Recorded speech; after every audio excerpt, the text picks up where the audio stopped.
Mo kí gbogbo èèyàn tó ń gbọ́ mi níbikíbi tí ẹ bá wà. A kú ojúmọ́ àsìkò ìsinmi èní. Ojúmọ́ aláyọ̀ ni ojúmọ́ tòní ló máa jẹ́ fún wa. Mo kí gbogbo ẹ̀yin mẹ́mbà AATC àtẹ̀yin tí kìí ṣe mẹ́mbà AATC. Ẹ̀yin tẹ́ jẹ́ pé fáǹsì Dr. Lekan Salami òun nìyín láti bí ọdún 5 ọdún 6 tá ti ń bára wa bọ̀. Mo kí gbogbo yín. Ẹ̀yin tẹ́ ṣì ń gbọ́ mi ní orí YouTube náà, mo kí yín. Wọ́n tó ẹ̀ṣẹ̀ bá fídíò yìí pàdé náà, mo kí ẹ̀yin náà. Gbogbo ẹ̀yin tẹ́ kí mi ní happy birthday. Nǹkan dáadáa la máa bára wa ṣe. Birthday kálukú wa náà a máa bá wa nínú ìdùnnú, a máa bá wa nínú ayọ̀. In tí mo fẹ́ sọ lénìí òun náà ni pé ẹ ti mọ̀ pé ní tèmi máa ń sọ ní orí social media òun náà ni pé àwọn nǹkan ìbílẹ̀ Yorùbá ẹ jẹ́ ká máa gbé lárugẹ. Ẹ jẹ́ ká máa gbé nǹkan tiwantiwa lárugẹ. Ọ̀pọ̀lọpọ̀ wa nǹkan ẹyọkan ní òye wa. Kí ni nǹkan tí òye wa? Òun náà ni pé tó bá ṣe pé àwa Áfríkà la ní Islam, tá bá gbé lọ bá àwọn Arab, wọn ò ní gbà lọ́wọ́ wa. Bákan náà tó bá yẹ pé àwa Áfríkà la ní ẹ̀sìn Christianity, tá bá gbé lọ bá àwọn òyìnbó, wọn ò ní gbà lọ́wọ́ wa. Gbogbo story tó òyìnbó sọ fún wa tá fi gba Christianity, káláwa la sọ fún àwọn òyìnbó, wọ́n máa sọ pé irọ́ ni. Gbogbo story tí wọ́n sọ fún wa nípa Islam tá fi gbà, tó bá ṣe pé àwa Áfríkà la sọ fún àwọn òyìnbó, wọ́n á sọ pé irọ́ ni. Kódà wọ́n máa fi wá ṣe yẹ̀yẹ́ ni. Àwọn mistakes tó wà nínú àwọn ẹ̀sìn yẹn, wọ́n máa fà yọ fún wa ni. Ṣùgbọ́n lá pé Ọlọ́run fúnra rẹ̀ ìwọ̀nba làákàyè ló fún ọ̀pọ̀lọpọ̀ wa láfríkà ló ṣe jẹ́ kí a sáré gba àwọn ẹ̀sìn yìí tá fi gbéga ju ẹ̀sìn tiwa náà lọ. Débi pé àtúmọ̀ wa bá wa ra wa jà sí. Àwa máa ń ṣe mistake kan tí mo fẹ́ kí ọ̀pọ̀lọpọ̀ wa mọ̀ pé mistake ni. Èmi ò ní ká stop ẹ̀, mi ò dẹ̀ ní ká má stop ẹ̀. Ṣùgbọ́n tá bá ti ń ṣe, ẹ jẹ́ ká máa mọ̀ pé mistake ni. Kí ni nǹkan náà ni pé àwọn kan wà tí a máa ń support níbi pé wọ́n ń jà fún ẹ̀sìn. Ṣùgbọ́n àwa máa ń rò pé bóyá wọ́n ń jà pé ẹ̀sìn ìbílẹ̀ Yorùbá ipe ká máa gbé lárugẹ ni. Wọ́n ò jà sẹ́sìn ìbílẹ̀ o. Christian ni 99% àwọn tó máa ń ṣe bẹ́ẹ̀. Ṣùgbọ́n wọn ò fẹ́ káwọn èèyàn mọ̀ pé ẹ̀sìn tàwọn máa ń jàjẹ́ ẹ̀sìn. Muslim nìkan làwọn náà fẹ́ káwọn èèyàn mọ̀ pé máa ń jàjẹ́ ẹ̀sìn. Kí ni nǹkan náà ni pé ẹ rí àwọn fídíò kan wọ́n kàn show àwọn tó ń lọ sí Mecca, wọ́n máa ń ṣépè fún Allah àti Muhammad. Ẹ dákun, ṣó make any sense? Arab wọ́ wa ń tipa, àwa la gọra wa. Arab wọ́ wa ń tipa, wọ́n á ní adúrú owó tó ń fi lọ Mecca, ṣán tọrọ owó lọ́wọ́ tiẹ̀ ni. So ìwọ tí o wá fẹ́ sọ̀rọ̀ yẹn, kí ni ìwọ gan gbàgbọ́?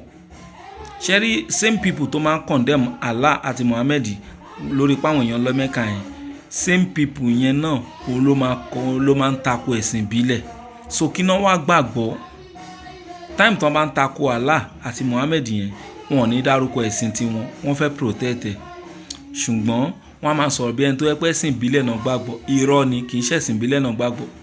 Ibi tó bá tún ti gbọ́ ọ̀rọ̀ ẹ̀sìn ìbílẹ̀ náà, àwọn náà máa ní Yorùbá lie, Yorùbá kinní kan, Yorùbá level. So kọ́lọ́run ṣàánú wa. Gbogbo ìwọ tó ń ṣe léyìí, ó make any sense o. Ó ń jà fún Ọlọ́run ni. Wọ́n á máa láwọn Muslim, wọ́n á máa jà fún Allah. Ṣálá ò lè jà fúnra wọn. Muslim nìkan kọ́, gbogbo wa ni. Àwọn ẹlẹ́sìn ìbílẹ̀ ló ṣẹpẹrẹ díẹ̀ láàrin wa. Ẹ rí pé mo ná ṣẹpẹrẹ ni. Àwọn kan wà tó yẹ pé ẹ̀sìn ìbílẹ̀ yẹn ò yí àwọn náà. Ká máa condemn Ànábì, ká máa condemn Jésù. O ò gbọ́ ẹ̀sìn ìbílẹ̀ ga. Fẹ́ kan jẹ́ káwọn èèyàn mọ̀ pé o ò gba nǹkan kan gbọ́, o ò gbọ́ Ọlọ́run gbọ́, o ò gbọ́ Èṣù gbọ́.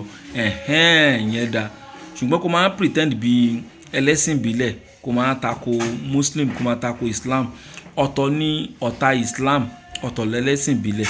Ẹlẹ́sìn ìbílẹ̀ kì í bẹ́ẹ̀ nìkankan ṣọ̀tá. Ẹlẹ́sìn ìbílẹ̀ dá lé lórí ni pé ọ̀nà táwọn baba ńlá wa tọ̀ rèé, ẹ jẹ́ káwa náà tọ̀. So ìwọ tó wà tọ̀ nǹkan kan tó ń ṣépè fún Allah, òun dọ́gbọ́n protect ẹ̀sìn tiẹ̀, ìwọ nìyẹn, Ọlọ́run nìyẹn. Ẹ má yẹ kí eléyìí kó gbàsìkò mi. In tí mo fẹ́ kọ́ wa lónìí, òun náà ni ara àwọn iṣẹ́ tẹ̀yìn àgbàlagbà tẹ̀ fi lé wa lọ́wọ́. Ẹ̀yin bàbá wa, ẹ bá ń fojú àgbà, ẹ bá fi wò iṣẹ́ yìí. Ẹni tó bá ti ṣe rí, ẹni tó bá láì díẹ̀ tẹ́lẹ̀, ẹ jọ̀ọ́ ẹ comment, ẹ jẹ́ káwọn èèyàn mọ̀ pé irú kan ń ṣọ̀wọ́n láwùjọ òkúta, irú iyọ̀ ó ṣọ̀wọ́n láwùjọ èpè. tó bá ṣe pé ká fi iṣẹ́ òdodo òtítọ́ lẹ̀, ọ̀gá ni Dr. Lekan Salami. Iṣẹ́ tí mo fẹ́ fi sílẹ̀ yìí òun náà ni tí ọkùnrin tóbìnrin bá ń rí wọn sá, ó túmọ̀ sí ọkùnrin tó ń wáyàwó tí ò rí, bóyá torí pé kò lówó lọ́wọ́ àbí wọ́n rí pé ó rí bákan fún, àbí yàn tí ẹ̀ ní àléébù ara ó wá ń wáyàwó, ẹ jẹ́ kó lọ dán iṣẹ́ yìí wò. N tó lè fa àléébù ara ó pọ̀ rẹpẹtẹ. Nǹkan tí ò kì í yé ẹlòmíì òun náà ni pé ẹni tí ò bá tí ì kú kò tí ì mọrú ikú tó máa pa òun. Ọwọ́ ló ń dun ẹlòmíì torí ẹ̀ làwọn obìnrin ṣe ń sá fún. Ẹsẹ̀ ló ń dun ẹlòmíì làwọn obìnrin ṣe ń sá fún. Àìlówó lọ́wọ́ ní tẹlòmíì làwọn obìnrin ṣe ń sá fún. Ìwọ dán oògùn yìí wò, wà rí pé wà rí ìyàwó alálùbáríkà. Yorùbá máa ń pe ewé kan ní ewé ẹmọ́ abéròdéfẹ̀. Tá bá ti rí ewé ẹmọ́ abéròdéfẹ̀ yìí, tútù ẹ̀ ni o. Ẹ jẹ́ ká lọ̀ pẹ̀lú ìyèré díẹ̀. Ẹ wá jẹ́ ká lọ wá ibi tán ti ń ta ẹran àgùntàn. Ẹran àgùntàn àbí kó jẹ́ pé a mú àgùntàn fúnra wa ká tiẹ̀ pa. Àwa mú ẹran yẹn, á jẹ́ kó jẹ́ àwọn ìwọ̀nba tá lè lò lọ́jọ́ mẹ́ta tá lè jẹ lọ́jọ́ mẹ́ta, òun ni ẹran àgùntàn náà. Wáyé kẹran àgùntàn yìí ẹ jẹ́ ká rí kán tó pa á àbí ká pa fúnra wa, torí pé ẹran àgùntàn yìí kò gbọdọ̀ jẹ́ èyí tó ti darúgbó, kò sì gbọdọ̀ jẹ́ adélébọ̀, ó gbọdọ̀ jẹ́ èyí tó òpéke tó sì yàngì dáadáa ẹran àgùntàn yìí, nítorí pé tá bá lo ẹran àgùntàn tó ti darúgbó, arúgbó la máa padà fẹ́, obìnrin arúgbó níṣẹ́ yìí máa gbé wá. Ṣùgbọ́n ẹ jẹ́ ká lo ẹran àgùntàn tó sì dáa, tí ò tí ì dàgbà púpọ̀. Èyí tó bá yẹ pé kò tí ì bímọ, obìnrin tí ò tí ì bímọ náà la máa rí. Tó bá yẹ pé adélébọ̀, obìnrin adélébọ̀ náà la máa rí. Ẹ jẹ́ ká fi ewé ẹmọ́ abéròdéfẹ̀ tá ti lọ̀ pẹ̀lú yèré yìí, ẹ jẹ́ ká fi ṣe ẹran àgùntàn jẹ. Tá bá ṣe lénìí àjẹ́, tó bá tún dọ̀la àtúnṣe, tó bá tún dọ̀túnla àtúnṣe, pẹ̀lú àṣẹ Ọlọ́run. Ọjọ́ mẹ́ta yìí náà la máa fi jẹ, tóbìnrin alálùbáríkà sì máa wá. Ẹ má gbàgbé pé ìdí tèmi fi ń ṣe àwọn fídíò yìí òun náà ni láti polówó ẹgbẹ́ kan tí ò ní ṣe pẹ̀lẹ́sìn. Muslim lè join ẹgbẹ́ náà, Christian lè join ẹgbẹ́ náà, oníṣègùn lè join, babaláwo lè join, pastor lè join, àfáà lè join. Àní kankan ṣe pẹ̀lẹ́sìn. Ìwọ tó wà ń lo òyìnbó o lè darapọ̀ mọ́ ẹgbẹ́ náà. Ìwọ tó yẹ pé ìtòsí ló wà o lè darapọ̀ mọ́ ẹgbẹ́ náà. Orúkọ ẹgbẹ́ náà ni Association of Africa Tradition and Culture. Orúkọ tá fi rẹ́gísítà lọ́dọ̀ ìjọba òun náà ni ẹ̀ ń gbọ́ yẹn. 5,000 naira òun ni registration àti ID card láti di ọmọ ẹgbẹ́ náà. Kò ń ṣe ẹgbẹ́ orí social media lásán, ṣùgbọ́n a máa ń tukọ̀ ẹgbẹ́ yẹn lórí WhatsApp. Ìlú tó bá wà tí WhatsApp bá ti débẹ̀, a jẹ́ pé ìwọ náà lè darapọ̀ mọ́ ẹgbẹ́ náà nìyẹn. N tá máa ń ṣe inú ẹgbẹ́ yẹn ni pé kálukú máa ń sọ in tó mọ̀ nípa ìwé àtegbò. Bóyá ògùn rírun ni ìwọ mọ̀, tó bá fi ilẹ̀ wàá gbọ́ tẹlòmínà tó ní ògùn orí fífọ́, tó sì jẹ́ àwọn ògùn gidi tí ò ń ṣọ̀rọ̀ 419. Èyí tó wá fi ń wá ẹni tó máa ràn ẹ́ lọ́wọ́ káàkiri orí social media, ìwọ gbìyànjú kó darapọ̀ mẹ́gbẹ́ náà. Wà rí pé fúnra ara wọn náà máa kọ́ ẹ ní ọ̀nà tó lè fi ranra ẹ lọ́wọ́, tí ó sì pé lọ mówó wá. Á dára fún wa o.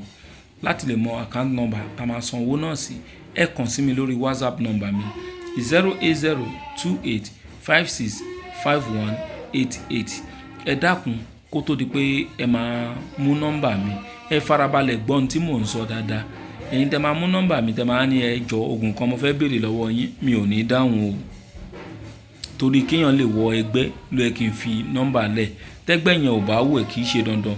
Ìwọ kan jàǹfààní fídíò mi kó mójú kúrò. Kò nídìí kó kọ nọ́mbà yẹn. Ẹlòmíì á kọ nọ́mbà mi kalẹ̀, kò ní interest sẹ́gbẹ́ tá à ń ṣe o. A wá pè ìjọ kan, ẹ jọ ta ló ní nọ́mbà yìí ná? Ẹ dákun, èèyàn ṣe ń dáhùn rú ẹni tí mi ò mọ̀ rí. So tó bá ti nífẹ̀ẹ́ sí ẹgbẹ́, mójú kúrò níbi nọ́mbà, ìwọ kan mógùn yẹn kó lò ó, á jẹ́ fún wa o.